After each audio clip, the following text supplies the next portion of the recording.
കോൺഗ്രസ് നേതാവ് രമേശ് ചെന്നിത്തല ഇന്ന് വൈകിട്ട് ഡൽഹിക്ക് പോകും. മഹാരാഷ്ട്രയുമായി ബന്ധപ്പെട്ട സംഘടനാ ചർച്ചയ്ക്കാണ് ഡൽഹി യാത്ര. മുഖ്യമന്ത്രി സ്ഥാനം സംബന്ധിച്ച ചർച്ചകൾ നടക്കുന്ന പശ്ചാത്തലത്തിൽ ഹൈക്കമാൻഡിനെ കണ്ടേക്കും. ആർ ശ്രീജിത്ത് തിരുവനന്തപുരത്ത് നിന്ന് ചേരുകയാണ്. ശ്രീജിത്ത്, വളരെ സജീവമായി കേരളത്തിലുണ്ട് ഈ മുഖ്യമന്ത്രിയുമായി ബന്ധപ്പെട്ട ചർച്ചകൾ. ആ സാഹചര്യത്തിൽ കൂടിയാണ് ചെന്നിത്തലയുടെ യാത്ര എന്നതാണ് അതിനെ ശ്രദ്ധേയമാക്കുന്നത്. എന്തൊക്കെയാകും ഇതിന്റെ ലക്ഷ്യങ്ങൾ? അസിത, മുൻകൂട്ടി നിശ്ചയിച്ച പ്രകാരമുള്ള യാത്രയാണ് ഇന്ന് ഡൽഹിക്ക് രമേശ് ചെന്നിത്തല നടത്തുന്നത്. പ്രവർത്തക സമിതി അംഗമായ രമേശ് ചെന്നിത്തല മഹാരാഷ്ട്രയുടെ സംഘടനാ ചുമതലയുള്ള ആൾ കൂടിയാണ്.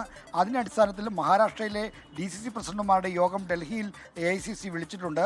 ആ യോഗത്തിൽ പങ്കെടുക്കുന്നതിന് വേണ്ടിയിട്ടാണ് രമേശ് ചെന്നിത്തല ഡൽഹിക്ക് പോകുന്നത് ഇന്ന് വൈകുന്നേരം. എന്നാൽ കേരളത്തിൽ മുഖ്യമന്ത്രി സ്ഥാനവുമായി ബന്ധപ്പെട്ട ചർച്ചകൾ പരിധിവിട്ട രീതിയിൽ മുന്നേറുകയാണ്.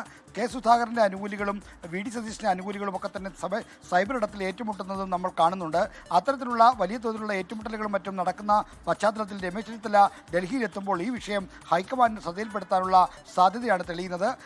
AICC അധ്യക്ഷൻ മല്ലികാർജ്ജുന ഖാർഗെയുമായും ലോക്സഭയിലെ പ്രതിപക്ഷ നേതാവ് രാഹുൽ ഗാന്ധിയുമായും ഇക്കാര്യത്തിൽ ചില സംഭാഷണങ്ങൾ നടത്തിയേക്കാനുള്ള സാധ്യതയാണ് ഈ രമേശ് ചെന്നിത്തലയെ അനുകൂലിക്കുന്നവർ പറയുന്നത്. എന്തായാലും ഈ കേരളത്തിൽ നടക്കുന്ന ചർച്ചകൾ പരിധിവിട്ടതാണ്. ഫലം വരുന്നതിന് മുമ്പ് തന്നെ ഇത്തരം നടക്കുന്ന ചർച്ചകൾ പാർട്ടിക്ക് ആശാസ്യമല്ല എന്ന കാര്യം രമേശ് ചെന്നിത്തല ശ്രദ്ധയിൽപ്പെടുത്തുമെന്നാണ് നമുക്ക് ലഭിക്കുന്ന വിവരം. ശരി, ആർ ശ്രീജിത്താണ് വിവരങ്ങൾ നൽകിയത്.